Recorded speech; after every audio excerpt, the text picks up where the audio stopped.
Hey, welcome back to the Mistwood Publishing Book Club. I am your host, S.R. Mowry, and today we'll be looking at The Veil of Stars, Chapter 9, New Surroundings.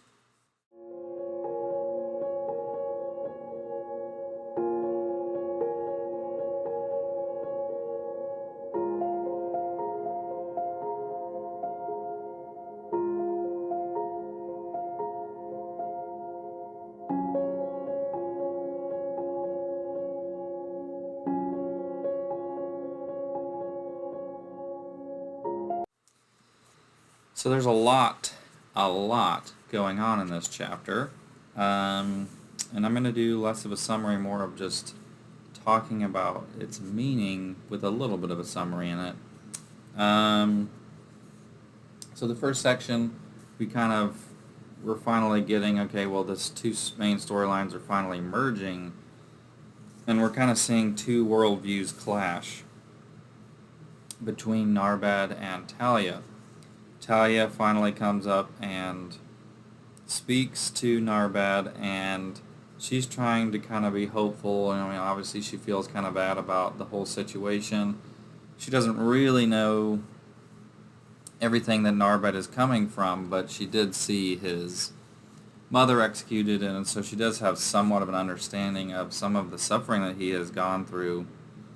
But it all comes about when she basically convinces Ruth that, hey, we need to feed the slaves, which Narbad's not the only one, but he is the only orc slave.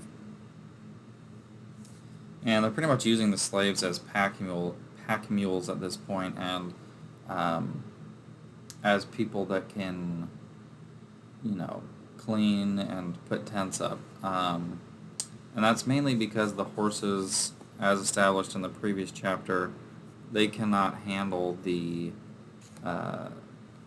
terrain that is where they are now, which is on the Dwarven continent, basically, which is really still Fostra, but I think it's labeled Stafel on the map here. Let's see. Forgot for a second that there is indeed a map. Yeah, so they're on Stafel now, which I still consider it part of Fostra, but Stafel is technically the name of the miniature continent, if you will. But at any rate, we see this clash of worldviews, one coming from, someone who hasn't really experienced a lot of hardship, but maybe feels that she has, and then someone who has felt hardship, like true brutal life hitting you in the nads.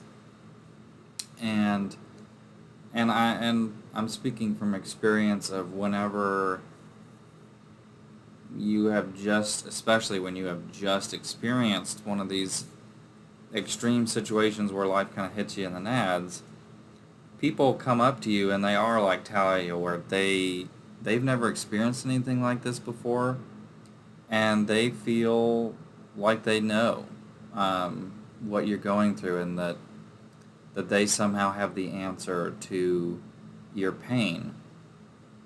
And you know that they're coming from a good place, at least maybe not in the moment you realize that, because you're going through something really bad, but years later you realize, well, they were just trying to make me feel better, even, no matter how misled they were in their results, right? So that's pretty much what Talia's doing, and I'm kind of drawing from that. I mean, she's obviously has good intentions, but Narbad has just gone through something extremely traumatic. And so this conversation between the two of them is kind of meant to articulate that without necessarily judging either side, because, again, Talia is coming from a good place. It's just when you're in Narbad's situation, there's very little that someone could say that would actually help. And so with Talia, it is a very small amount that helps, but it does help a little bit. So they kind of discuss the purpose of stars, which, the title of the book is called The Veil of Stars, and in this chapter you kind of begin to see what why I chose that title and what that title really is, kind of what its meaning is, right? So, you know, Talia sees the stars as these beacons of hope ever fighting the darkness, because stars don't give us heat, they don't give us any practical value, they're just beautiful and they hold back the darkness, and that's where we should see value in people, as like the stars. And Narbad kind of sees the stars as cold and distant, kind of reflecting how he sees God at this point. You know, if God was a loving God who was not distant and cold, he would have intervened, because how could he let what happened happen to someone that he loved? So to Narbad, from his perspective, the stars are kind of reinforcing his idea of what God is, you know, because he was really just kind of getting to the point where he was, you know, kind of believing. So really Narbad before this kind of represents, I think, myself and my own Christianity and faith before my mother's passing. And, you know, I don't want to go into all the details with that, but I'll just briefly say, like, my mom's passing wasn't just like your run-of-the-mill passing. It was, it's not like really anything, like no one else would have experienced something very similar to it. If you kind of want to go and dive into more of what I'm talking about, the lead singer of Metallica, his mother, it was a similar situation with him. So if you kind of like want to know what I'm talking about, but I don't really want to share that right now, but you kind of want to have a general gist of what happened. It's very similar, not exact obviously, but very similar to what the lead singer of Metallica's mother went through. But anyway, so Narbad's faith before, you know, his mother and everything went south was very new and unrefined and almost ignorant and idealistic, and almost very clearly so. He just kind of had a very elementary understanding of how that all should work. Like, it was kind of like a God could be a genie sort of thing. You know, he's gonna, I mean, not exactly to that extent, because I mean, Narbad still had a healthy skepticism, but certainly after this happens, we see Narbad as I was after my mom passed away, where, you know, everything is thrown into question, because your faith beforehand was kind of built on, to be completely honest, some lies about how I understood what God's role was in things. So when my mom passed away in the way she did, there was no denying it. It flew, because of the circumstances surrounding it, it flew in the face of everything I believed.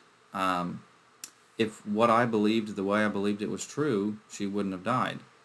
So Narbad's kind of, in a much shorter span of time, gone through that as well. Because like I've been a Christian my whole life.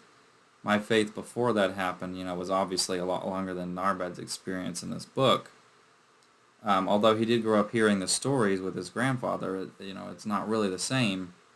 But at any rate, you know, now that he has experienced this horrible instance, and his is obviously worse than mine, but this is a fantasy world, it's not our world, so it's going to be different. Now he is asking the questions that most people ask when they go through a traumatic loss. And they're asking, why? If God is what Talia is saying he is, how did this happen? And it did happen. So if you're saying that God is this thing, and what happened goes contrary to that, well then God must not exist. Or he exists and he's not what you claim him to be. And so Narbad, his whole worldview really is thrown into whack. Now, again, before really the start of the book, Narbad's faith was more not as mine was before. I would say mine was more traditionally secure, whereas Narbad was more of a very unrefined and casual. He didn't really think about it too much. You know, we're introduced to the character of him like talking to his grandfather's stories almost as if he doesn't really believe them. But then through part one, we do see that he does believe. So I hope I'm making sense there. Like, Narbad did believe in Gesu before this. It just maybe not as fervently as I did before. So it's not like an exact parallel is what I'm saying. So we see their conversation, and I really wanted to articulate the dynamic between someone who has gone through something traumatic and then someone who tries to help with good intentions, and very often the person in pain will lash out, and that's kind of exactly what happens. And I'm not at all saying that Talia did the wrong thing at all. I had people come up to me and say some pretty dumb things that I've had to intentionally choose to reframe it in a positive light, because some of the things that were said to me after my mom's passing, if I think about it too much, it will still make me angry.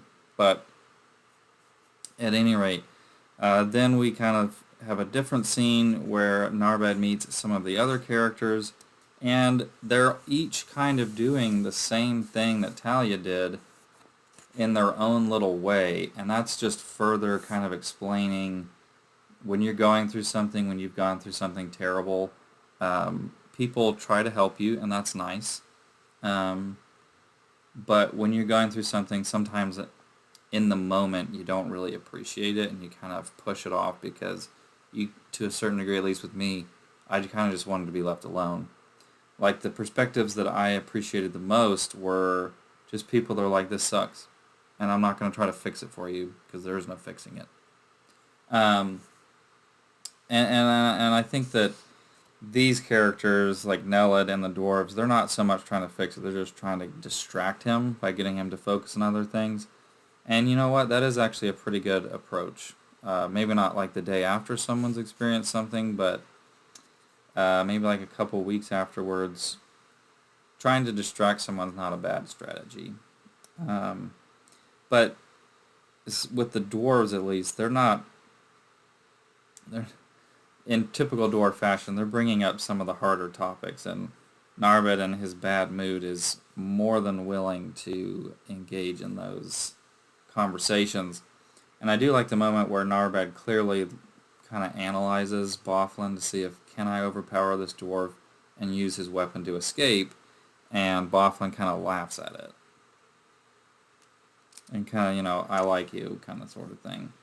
And in this conversation, we do get a pretty good glance into the Dwarf brothers and their character, and further cementing, at least for me, why I like them so much. And the dwarves, I think they hold up their own in terms of the conversation, and they do kind of at least spark some of Narbad's faith, maybe bringing him from a purely atheist perspective to an agnostic perspective, because they are recognizing the existence of the Gima, which would signify the existence of Gesu.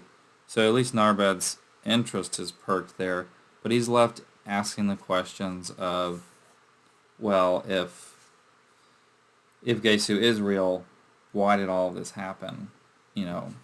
So, and that's all things that I had to wrestle with. Probably one of the best quotes from this section is from Narbad.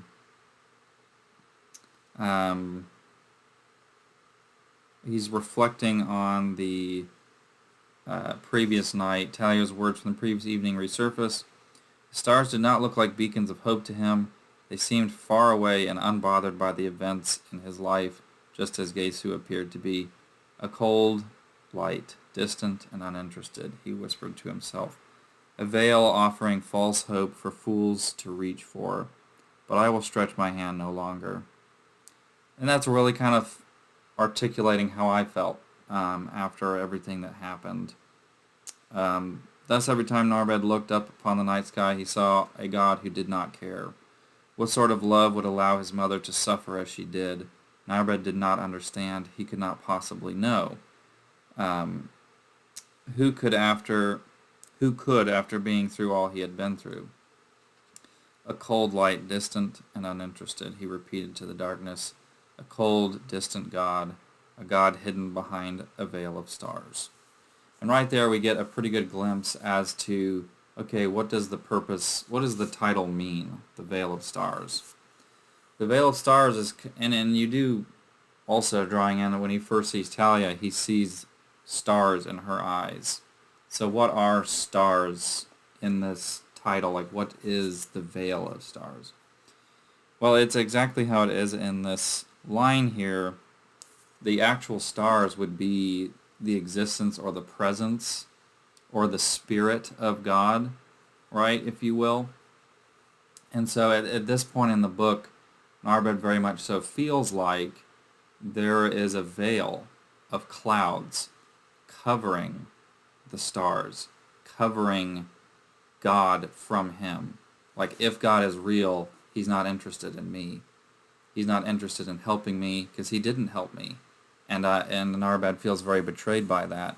And so it's like there is a veil of clouds covering the stars. So the veil of stars, the rest of the meaning is, maybe later in the book the clouds leave and then you have a veil of stars. Like, does he reconcile his relationship with God, and is he able to reach the stars, which then becomes a veil of stars. So, and then again, he sees stars in Talia's eyes. He sees the spirit of God in her, or at least what God should be. Because Talia very much so cares, obviously. And so he sees that in her eyes, even if he can't recognize it. And so that's kind of what a lot of what that means is the stars. I love stars, and that's always been, I kind of feel both ways about the stars at different points in my life, both Narbad and Talia's perspective. But most of the time I feel the way Talia feels, that stars are kind of cool because they are just these burning balls of light, and surrounded by absolute cold and darkness. And I think it's a beautiful thing. And it is exactly what Talia says, where, to me at least, it's almost like, kind of like you should keep fighting because this, when the sun goes down, the stars keep it from being completely dark outside. And that's how light, obviously there's not a literal war going on between light and darkness in terms of the stars in space, but it kind of feels that way sometimes. So then we have them at their camp that night, and Narbad sees essentially the eyes of Is. And, obviously Is is taking an interest in this group because of what they're trying to do, and he's aware of their presence. So Narbad is basically put into unconsciousness by Is's armored hand, and when he wakes up, he sees, Eileen, who's supposed to be on watch, is sleeping, and is hovering above Ruth. And so Narbad goes to save Ruth from this entity, and things escalate after that, and we kind of see further, the tussle and the racial tension between everybody in the group. And I like Linod in this scene because he kind of really spells away the tension. He's kind of the peacekeeper, and I love that role. I also love that Talia kind of comes in and defends Narbad. For lack of a better term, Talia is being Jesus for Narbad, essentially. She is showing him grace, mercy. She's fighting for him, even though he doesn't necessarily deserve it. He has spurned her with their first meeting. She doesn't really owe him anything necessarily, at least from Ruth's perspective and the average bear's perspective. But she kind of is taking it upon herself to help this poor miserable soul, and that doesn't go unnoticed by him. God may have abandoned him, but maybe this Talia girl does care about him. And when you feel that even God doesn't care about you, someone like Talia can be very important because, well, somebody cares. Right now, I don't necessarily believe that God cares, so anybody showing that love is going to be important and mean a lot to him. And I would argue that, as Grohl suggested, Talia was put on this mission for a purpose. I believe Gesu puts Talia in Narbad's life, so that when Talia doesn't believe that God is there for him, he is there for him. You know what I'm saying? And so that's kind of where my reasoning and all of that was kind of behind on that. So then they run away, and we have Narbad. Essentially, they come across this little snowy canyon that's kind of suspicious. And Eileen starts having like a panic attack. And Narbad, who, we kind of forget this, but he has seen war now. I mean, he's seen a lot in a very short period of time. And so a little bit he's a little tempered now in that he has experienced open war.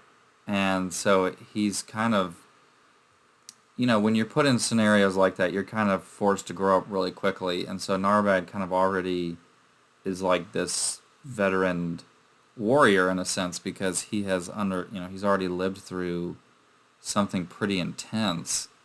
And that might seem rushed, but from what I've read from both veterans and just reading historical records, it's actually usually, you survive one big battle and you kind of are considered like, you know what you're talking about. And so Narbad is counseling Eileen and Talia on, they're asking him, how do you deal with fear? Because, orcs are considered to be, an authority on killing and war. And so, Narbad's like, you stop fearing death. Admit to yourself that it comes for us all without apology or prejudice. Obviously, that doesn't help Eileen too much, who's not really looking for that. And we know Eileen was the star pupil at the, basically, university for warfare for elves, Mog Durig.